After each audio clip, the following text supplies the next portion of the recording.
মনে রাখবেন, স্রোতের বিপরীতে চলা মানুষগুলোই কিন্তু অমর হয়, তারাই পৃথিবীতে টিকে আছে।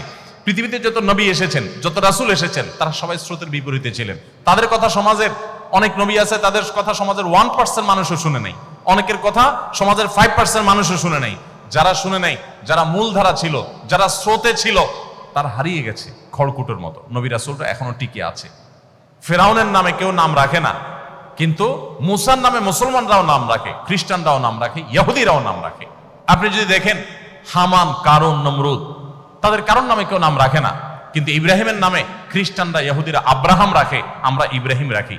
অর্থাৎ সারা পৃথিবীতে সমস্ত ধর্মের মানুষের কাছে প্রায় সমাদৃত।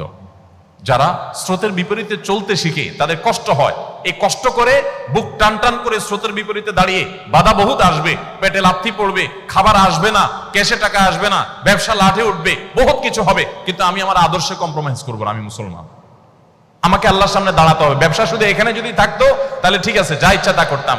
ব্যবসা তো এটাই শেষ না, আসল ব্যবসা তো শুরু হবে আমার মৃত্যুর পর। সো আমি কি করছি তার প্রত্যেকটা টাকার হিসাব আমাকে পাই পাই করে দিতে হবে, যে আমি কি সৎভাবে কামাই করেছি না অসৎভাবে কামাই করেছি। সো এই জায়গায় আপনারা কম্প্রোমাইজ করবেন না। কঠিন কাজটা বিনিময়ে তো আল্লাহ তাআলা জান্নাত দিবেন। ইমানদারের বিষয় নবী করিম সাল্লাল্লাহু আলাইহি ওয়াসাল্লাম বলেছেন, আজাবান লি আমরিল মুমিন, ইমানদারের পুরো বিষয়টাই অদ্ভুত। ইন্না আমরাহু কুল্লুহু খায়র, ইমানদারের সবকিছুতে কল্যাণ। ইন আসাবাহু খায়রুন শাকারা, ইমানদার যদি ব্যবসা করে লাভবান হয়, কোনো কাজ করে সাকসেস হয়, তাহলে সে আল্লাহর কাছে কৃতজ্ঞতা আদায় করে সিজদায় পড়ে যায়, শুকরিয়া জানায়, ক্রেডিটটা আল্লাহকে দেয়, নিজে ক্রেডিট নেয় না। তো এর মাধ্যমে তার একদিক থেকে লাভবান হয়েছে, আবার শুকরিয়া আদায় করে, কৃতজ্ঞতা আদায় করে আল্লাহর কাছে সে বিনিময় লাভ করে, দুই দিক থেকে লাভবান হয়ে গেল।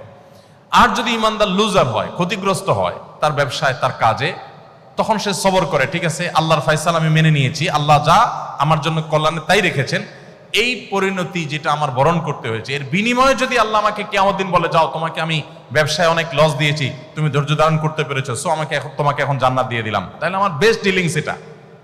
লাখ টাকা কামাইলে কত আর কামাইতাম, অনন্ত অসীমকালে জান্নাত পেয়ে গেলাম। অতএব বিপদে যদি সে সবর করে, ফাকানা খায়রাল্লাহ, সেটাও তার জন্য কল্যাণের হয়। আপনারা যদি সততার সাথে ব্যবসা করেন, ব্যবসা যদি লাভবান হন, শুকর আদায় করবেন আল্লাহ তাআলা, তাহলে ডাবল লাভ হবে। আর যদি কোনো কারণে সততার সাথে চলতে গিয়ে লুজার হন, তো আপনি সবর করবেন, তাতেও আপনার সবরের বিনিময়ে জান্নাত নিশ্চিত হবে ইনশাআল্লাহ তাআলা। সো আপনার হারাবার কিছু নাই, আপনার হারাবার কিছু নাই। মনে রাখবেন, আপনার সন্তানকে হালাল খাওয়ানোর চেষ্টা করবেন। আমাদের মায়েরা আজকাল 2, 3, 4 বছর বাচ্চাদের পিছনে খাবারের বাটি আর চামচ নিয়ে যেভাবে দৌড়াদৌড়ি করে, যেভাবে চোর পুলিশের মতো দৌড়াদৌড়ি করতে থাকে, ছুটোছুটি করতে থাকে, এর শিকিবার চেষ্টাও যদি মায়েরা বাবারা করতেন, যে সন্তান যেন হালাল খায়, খাওয়ানোর জন্য তো যতটা অস্থির, তার 4 ভাগের 1 ভাগও যদি আমরা অস্থির থাকতাম সন্তানকে হালাল খাবারের ব্যাপারে, যে হারাম যেন না খায় আমার সন্তান, আমার ব্যবসা হোক আর না হোক আমি হারাম খাওয়াবো না, এই চেষ্টা যদি করতেন, তাহলে আমাদের জীবনটা স্বর্ণের হয়ে যেত, সোনালী সমাজ, সোনালী পরিবার আমরা পেয়ে যেতাম। আমাদের সন্তানরা আমাদের চক্ষু শীতল করত, এই সন্তানদের দেখে দিলটা জুড়িয়ে যেত। এখন দিল জুড়ায় না। বেশিরভাগ পরিবারে, বেশিরভাগ মা বাবার অশান্তির কারণ হলো তাদের সন্তানরা, কারণ হলো আপনি হারাম খাওয়াচ্ছেন। দেখুন, হারাম এমন একটা জিনিস, এটা আপনি ঢুকাবেন নিজের শরীরে, নিজের পরিবারের সদস্যদের শরীরে, এটা কাজ করবেই করবে, গুলি মিস হতে পারে, এটা মিস হবে না। আপনি একটু পেছনে চলে যান, আমি সবসময় এক্সাম্পল দিই, একটু পেছনে 10 বছর, 20 বছর, 30 বছর আগে চলে যান। এখানে যারা 40+ বয়স আছে, আপনি আপনার শৈশবে চলে যান। আপনার সাথে আপনার বাবা মার যে বোঝাপড়াটা, এখন আপনার সন্তানের সাথে আপনার বোঝাপড়া কিন্তু এত ভালো না। আরো যদি পেছনে চলে যাই তো আরো ভালো দেখতে পাবো। আমাদের চাইতে আরো যারা সিনিয়র আছেন, যারা 50+, 60+ আছেন, তারা তাদের শৈশবে চলে যান।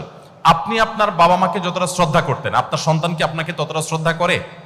আমরা আমাদের শৈশবে আমাদের বাবা মার কথা যতটা মানতাম, শ্রদ্ধার সাথে নিতাম, এখন কি আমাদের বাচ্চারা আমাদের কথাগুলো সেভাবে নেয়? কারণ কি? আমার বাবা মা আমাকে তো জামা একটা বেশি 2টা কিনে দিতে পারে নাই।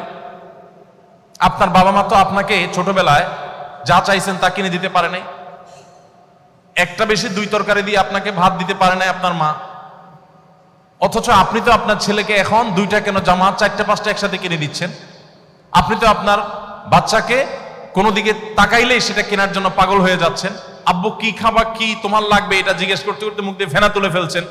আপনার ওয়াইফ তো 1 তরকারি না 5 তরকারি দিয়ে খাবার দিয়েও বাচ্চাকে খাওয়াতে পারছে না। এত খাবার দিচ্ছেন, এত সার্ভিস দিচ্ছেন, এত কষ্ট করছেন, এত কিছু দিচ্ছেন, এরপরও বাচ্চা আপনার কৃতজ্ঞ না, আর আপনার বাবা মা এত কিছু দিতে পারেন না কিন্তু আপনি তাদের প্রতি কৃতজ্ঞ ছিলেন, তাহলে তখন কি ছিল এখন কি নাই একটু মেলাবার সময় আমাদের এসেছে। কিছুই দিতে পারেন নাই তারা, কিন্তু আমরা তাদের জন্য পাগল পড়া, আর এখন এত কিছু দিচ্ছি কিন্তু ওরা আমাদেরকে দেখতেই পারে না। একটু জোর করে কথা বললে তারা রাগ করে, এবার তাদের পায়ে ধরা লাগে।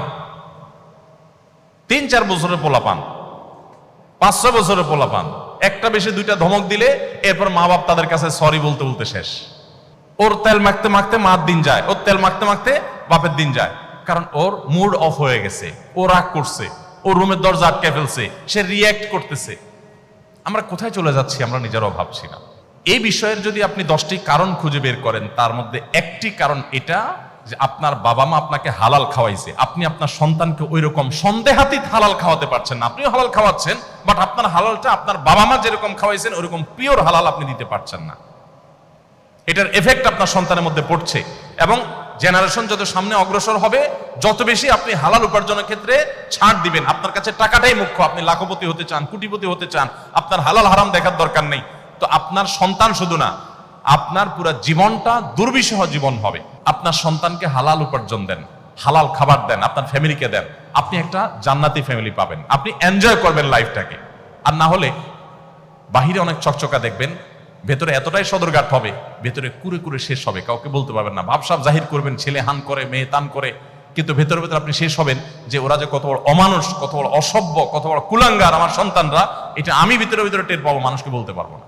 যদি এটা থেকে বাঁচতে চান তাদেরকে হালাল খাওয়ান, হালাল উপার্জনের ক্ষেত্রে কোনো কম্প্রোমাইজ করবেন না।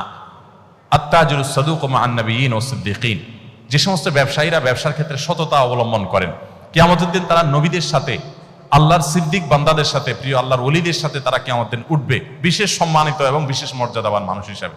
অতএব সততার সাথে ব্যবসা করার জন্য আমি আপনাদেরকে অনুরোধ করব, আহ্বান করব। এবং সর্বশেষ মেসেজ ছিল আমার, পুরো ফ্যামিলি সহকারে আসুন, আমাদের একেবারে চার্ট করে রীতিমতো শিডিউল করে আমরা সারাদিনের কার্য তালিকা ঠিক করে পরিবারের সদস্যরা সবাইকে নিয়ে আসুন আমরা কোরআন চর্চা করি, হাদিস চর্চা করি এবং ইসলামের দিকে অগ্রসর হওয়ার চেষ্টা করি, প্রতিদিন আমল করার চেষ্টা করি, ভালো মানুষ হওয়ার স্ট্রাগল করি। এবং সেটা পুরো পরিবারের সমস্ত সদস্যদেরকে নিয়ে, এবং পরিবারের সদস্যদেরকে একটু সময় দেন, নিয়ে একটু বসেন, সমস্ত মোবাইল টোবাইল অফ করে, মোবাইল সব দূরে রেখে 10 মিনিটের জন্য বসেন, যে 10 মিনিটের জন্য মোবাইল থেকে দূরে থাকো সবাই। আসো আমরা একটু পর্যালোচনা করি, আমরা আল্লাহ থেকে কে কতটা অগ্রসর হতে পেরেছি, কে কতটা দূরে সরে গিয়েছি, আমরা একটু পর্যালোচনা করি। ইনশাআল্লাহ আমি আশা করি এরকম একটা লাইফ যদি আপনি করতে পারেন, এরকম একটা ফ্যামিলি যদি আপনি করতে পারেন, আপনার ফ্যামিলিটা আপনি উপভোগ করবেন, আপনি এনজয় করবেন। সবাই সততার সাথে এবং সুন্দরভাবে জীবনযাপন যেন করতে পারি। আজকে এখানে হয়তো বাণিজ্যিক উদ্দেশ্যে আপনারা একত্রিত হয়েছেন, জান্নাতের জন্য আল্লাহ তাআলা আপনাদেরকে একত্র হওয়ার তৌফিক দান করেন, আমাদের সবাইকে যেন আল্লাহ তাআলা জান্নাতে এভাবে একত্র হওয়ার তৌফিক দান করেন, আমরা সেই দোয়া করি। ব্যবসা আমাদের শুধু দুনিয়ার যেন না হয়, দুনিয়ার ব্যবসাও হোক, সেই সাথে আখিরাতের ব্যবসাও হোক। আমরা দুনিয়াতেও এগিয়ে যাই, আখিরাতেও এগিয়ে যাই।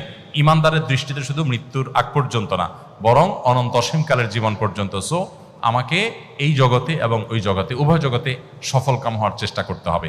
আল্লাহ আমাদের সবাইকে তৌফিক দান করুন। জাযাকুমুল্লাহ খাইর।